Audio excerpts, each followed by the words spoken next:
instead take the path that Ronald Reagan spoke about. The conservative principles that said smaller government, lower taxes, let people have more of their own incomes, make sure that we can compete around the world. That's the course that Ronald Reagan took. It led to America creating tens of millions of new jobs, while Europe created virtually none. It's the path that we have to take going forward. It's the path I'm absolutely committed to taking. It's the right path for America. Now, America is a great land.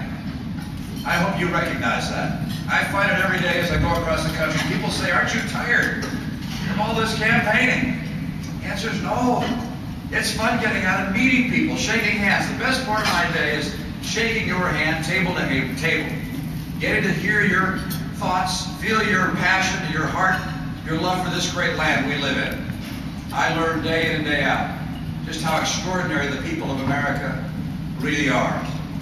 I was in Afghanistan and Iraq just before the summertime, and I got to meet the National Guard troops from our state. Shook their hands. I met active duty and reserve personnel as well. And as I went around, I said to them, if you want me to call home and talk to your spouse or your parent when I get back home, take out a little card and fill it out with your name and also the name of your spouse or your parent and then their phone number. Well, by the time I left Iraq, I had 93 cards with me where people wanted me to call home. And I knew it would take me a couple of weeks to get through 93 calls, but I got home on the morning of Memorial Day. So I said, I'm going to start those calls today. What better day to do it? And so I started calling, and on about the fourth call, the woman who answered the phone said, oh, Governor Romney, I thought it might be you calling. And I said, well, why did you think it'd be me?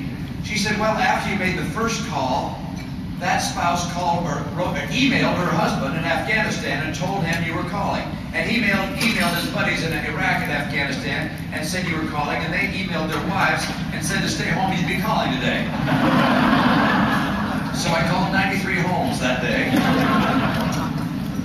And it was so inspiring because the people I spoke with, they didn't all agree with everything going on around the world and in Iraq and so forth, but everyone agreed and everyone was proud of the service of their loved one for this great land. There's something very special about America, and the honor and integrity of our fighting men and women is something which inspires me and lifts me up. Now, I also got the chance to go speak at the Republican convention in Idaho. It was held in a barn. And after we saw the horses and the ladies holding flags on top of horses go through, I got a chance to speak. And then I met the Republican National Committee man, Blake Hall from Idaho. And he told me his son had been in Iraq. And that after some service there, he was hit by one of these improvised explosive devices. And it blew up and sent shrapnel into his head.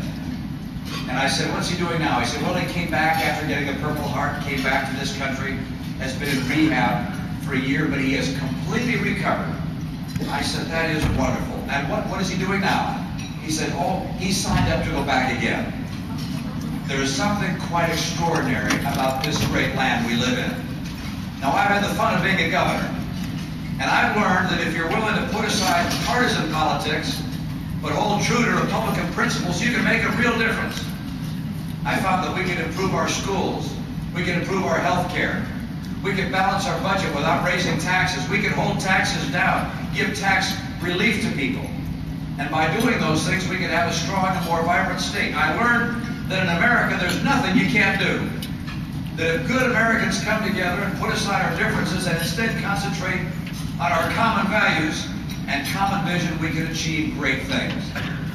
Now, I have to tell you, I'm real concerned about our country. I'm concerned about what we face. I don't know whether the American people have given a lot of thought to this jihad that is going on in the world of Islam. It's a narrow slice of the Muslim people who have as their intent the collapse of all the moderate governments in the world of Islam and replacing them with a single religious leader, a caliphate.